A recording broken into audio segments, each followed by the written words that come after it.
Huda, Ice, glass, Tweak, crank, Chizo, shards, crystal. the Magic Dragon. meth. If we're out in public, it's gonna be called Tina because it sounds like you're just talking about a girl. It doesn't sound like you're talking about one of the worst drugs in American history. Crystal meth is actually the more pure form of methamphetamine. Commonly, people think methamphetamine is just a powder, but really, these days, you have to go searching just to find it in powder form. Crystal meth is the most common what you're gonna find of the meths. It looks like glass, like blades almost, but it's like glass pieces. Comes in different flavors sometimes. It comes in like different colors, kind of pinkish, brown color, like an off-white, and sometimes it's crystal clear. And there is also another thing, it's called peanut butter crank. It actually looks like peanut butter, smells like peanut butter, and it's basically pure speed. It's more pure form of crystal meth. It's made out of Everything underneath the hood of your car and your kitchen sink. ammonia, Driveway cleaner. lye, gun bluing. Battery acid. pesticides.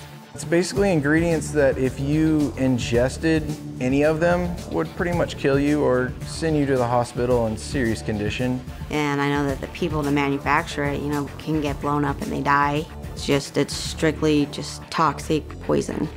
For every 1 pound of meth that you make, you get 6 pounds of toxic waste. It's going to cause irreversible damage. Originally started out snorting it. Snort it, smoke it, shoot it, whatever, I'd snort it, shoot it. And I would ingest it as well. I tried it every way that you could do it. And I just kept gradually going up and, trying to get that better high until I was, slamming it multiple times in the day. I was 13 when I first started doing it. Started about the age of 16. First time I did it, I was 17. I was at my brother's house. He was sitting out there smoking it, and he offered it to me. Got into it because I wanted to impress a guy. It was utter curiosity, maybe boredom. I started off just having fun and hanging out. It was a social thing. My parents in my school sent me to a rehab because I got caught smoking weed at school. Just met some people there and I started, hanging out with them when I got out, and they introduced me to it. One day they pulled out, a crystal meth pipe and were smoking it, and I had no idea what it was. I thought, okay, well, this can't be that bad, everyone else is doing it. I decided since I already smoked marijuana, maybe try this meth thing, so big mistake.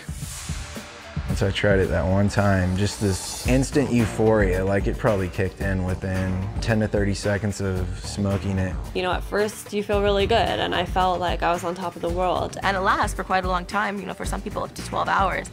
When you come down from it, it's like the complete opposite. And I started coming off of it the next morning. That's when I actually called the drug dealer and said, is this supposed to happen? He's like, yeah, but there's an easy remedy, you just do more. Or once you start and get going, there's no stopping it. My body would ache, like I had just gotten over had like the worst flu ever. Throwing up, couldn't hold anything down, and I was yellow on top of it. Lethargic all the time, really hard on your body. I came out of the military, I was weighing 180, and within 6 months, I was down to 135. Went and saw a friend, and she's like, what have you been doing? You look like a stick. I had spots in my head about this big of hair, literally gone, like a baby's butt. I mean, you can tell when somebody's on meth, it definitely takes its toll on you physically. I started getting more psychotic. Like my boyfriend and his friend would be talking, and I would swear that they were talking in code.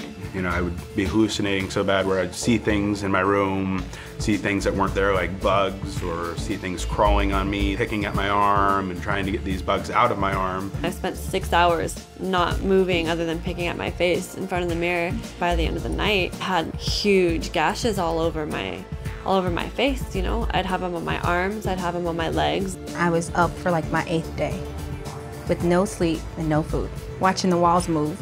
I'd been up for 37 days on meth, and I was looking out my window in the backyard, and I was absolutely positive the police were there, and they were in the bushes, they were in the trees, they were waiting to bust me, they were waiting to bust all my friends. So picked up the phone and I called 911, and I told the dispatcher that if you guys are gonna sit in my backyard and just watch me, why don't you come and arrest me? And all my friends at that point just left. The police came, they surrounded my house. Eventually they had to get me and tackle me and get me out of the house. Ended up taking me away. I'm thinking people were chasing after me. I actually went to a family member's house, and they ended up calling the cops on me because they didn't know what was wrong with me. Woke up in a padded room, and I spent a week in a mental hospital. And you just go crazy on it because you're tweaking. you're not thinking straight. Kind of gets your wheels turning real fast. You're just moving like 100 miles per hour, like in your head. Your thoughts, everything's just going boom, boom, boom, like really fast. You'll start projects without being able to finish them. Or you can't concentrate on any one thing.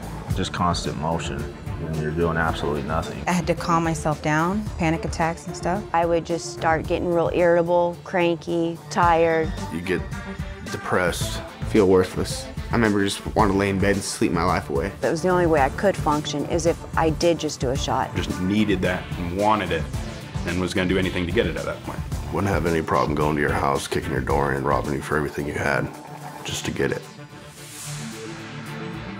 Makes you not care that you're wasting your life away. Makes you not care that your sister cries at night because her brother is out committing crimes and manufacturing methamphetamines. Had completely kidnapped me, mind and soul, and the more I did, the more it built up inside of my body. I noticed in myself short-term and long-term memory loss, nerve damage, my muscles sometimes twitch, just things that seem to be irreparable. My gums have permanent damage. I have permanent bone loss underneath my gum line. I have an eroded esophagus now. 6 years ago, it was near cancerous. I still have problems today with it. I mean, really bad heartburn. If I drink water, it can burn my throat. I got cut from here all the way down to below my bikini line, and they removed all my large intestines. Left me with 1 inch. I have tendinitis now. Well, I got hepatitis C from injecting drug use. You know, doing all that battery acid and muriatic acid and all that, it eats away not only at your teeth, but every bone, your eyes, it kills you. You are the company you keep. So if you're hanging out with people that do drugs, you're gonna do drugs. I don't care who you are, you're not going to be able to function better on drugs. Of course, I was always warned as a young kid, you know, stay away from this, stay away from that. Whereas knowing what I know now, yeah, I would have definitely avoided it. You know, nobody ever told me when I started it that, hey, this is an extremely deadly poison. If anybody had actually told me what it would really do to me, I would have walked right away from them and told them they're crazy. You know, there's nothing cool about it, there's nothing fun about it. It's deceiving at first, but it'll just take you to a place of going nowhere. You know, becoming addicted for just one try or just one time, it's not worth it because that one time can kill you. A couple nights of fun could lead to a whole lifetime of destruction. Look at the pictures, they don't lie, you know, like the mug shots, they don't lie. The people that are going to jail, it's not lying. I mean, it can be you. It's probably, in my opinion, the one drug that will make sure it happens.